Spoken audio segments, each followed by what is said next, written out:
જય શ્રી કૃષ્ણ। આજે આપણે પાણીપુરીનું જે તીખું પાણી હોય તે બનાવવાના છીએ। તો તેના માટે અહીંયા કોથમીર, મરચાં અને ફુદીનો લઈ લીધેલ છે અને હવે આને આપણે સાફ કરીને સુધારીને લઈ લઈશું।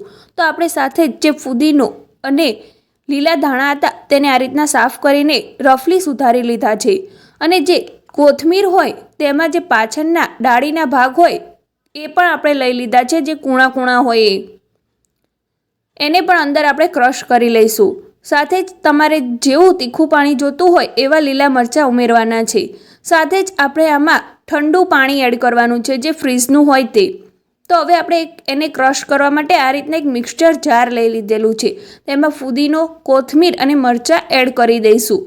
અને તમારી પાસે ઠંડુ પાણી ના હોય તો તમે બરફનો ટુકડો પણ ઉમેરી શકો છો, પણ તમારે આ ખાસ વાતનું ધ્યાન રાખવાનું છે કે એમાં ઠંડુ જ પાણી હોવું જોઈએ। જો ઠંડુ પાણી નહીં હોય તો તમારો પાણીનો કલર પણ બહાર જેવો એકદમ ગ્રીન નહીં આવે।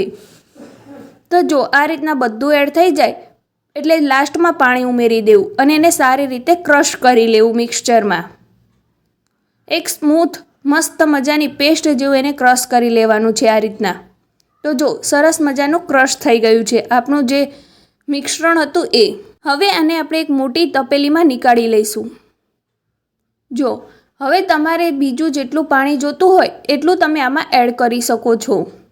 તો આમાં અત્યારે મિક્સચર જારમાં થોડુંક પાણી એડ કરીને આપણે લઈ લઈશું હલાવીને બધું જ, એટલે એમાં જે પણ તીખાશ હોય એ બધી જ આવી જાય આપણા પાણીમાં।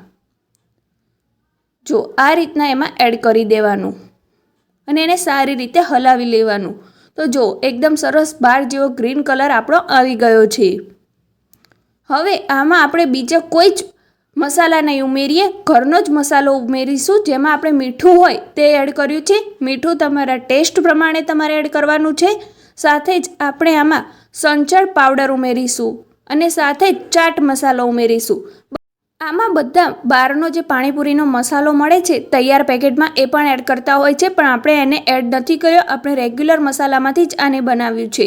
તો જો આ રીતના આપણું પાણી તૈયાર થઈ જાય એટલે આને આપણે ઢાંકીને ફ્રીઝમાં મૂકી દેવાનું છે। આને તરત ગાળી લેવાનું નથી, એને જ્યારે તમે જમવા બેસો ત્યારે જ એને ગળવાનું છે, એટલે એની જે ફ્લેવર હોય એ બધી જ પાણીમાં સરસ રીતે બેસી જશે।